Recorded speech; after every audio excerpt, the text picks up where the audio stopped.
In the first 50 years of our independence, India hardly ever had any international trade agreements. However, now India has been signing free trade agreements on a rapid pace. India has signed trade agreements with Mauritius, UAE, and Australia in just the last 2 years.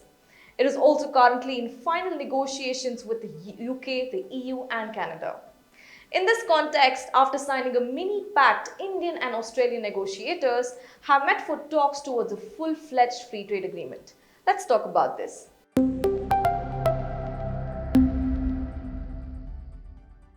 After 10 years of negotiations, India and Australia finally agreed to an interim economic cooperation and trade agreement on April 2, 2022. Nevertheless, the Australian Parliament has not yet ratified this small trade pact as it has been delayed because a new government took power in Australia. Now, a full trade deal with Australia is crucial since it is among the first developed nations to finalize a trade pact with India. Now, as you can see from the graph on your screen, in fiscal year 22, our exports and imports to and from Australia nearly doubled in 1 year.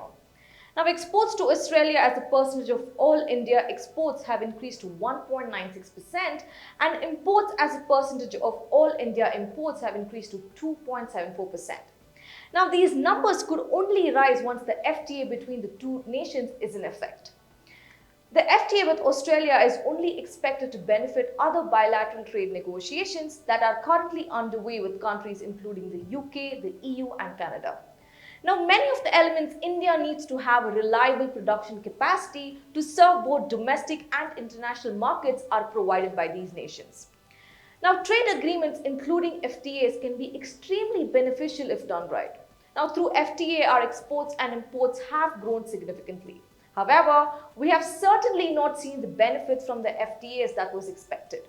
Now, we believe India needs to approach free trade agreements far more strategically and ensure there are win-win benefits for all parties involved, as well as protecting our domestic market. Now, we have covered this particular topic about FTAs in depth in one of our Third Empire episodes. Do watch it.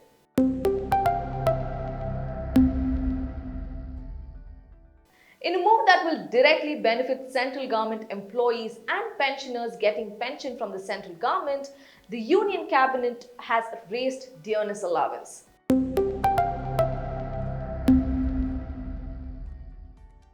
Now, the Union Cabinet authorized an increase in dearness allowance of 4% for 50 lakh central government employees and around 62 lakh pensioners. Now, from the existing 34% of basic pay or pension, the increase brings DA to 38%.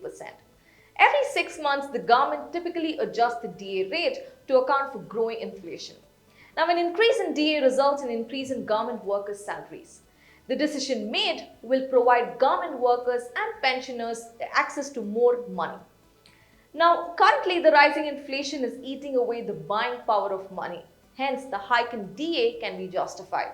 Now, given that the government employees make up a significant portion of India's middle class and is a group that can spend beyond basic necessities, the move will give a significant push to consumption during the ongoing festive season and also boost demand in the economy.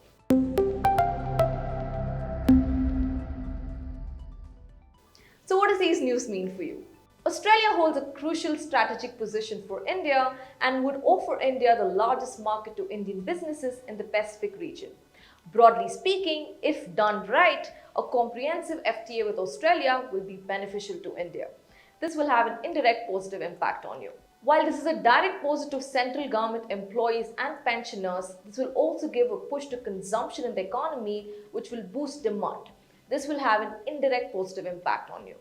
While I say this is me, Merlin Susanna, signing off. Take care and stay invested. Did you like watching this video? Then download our app, Informed Investor, to watch more such informative and interesting videos.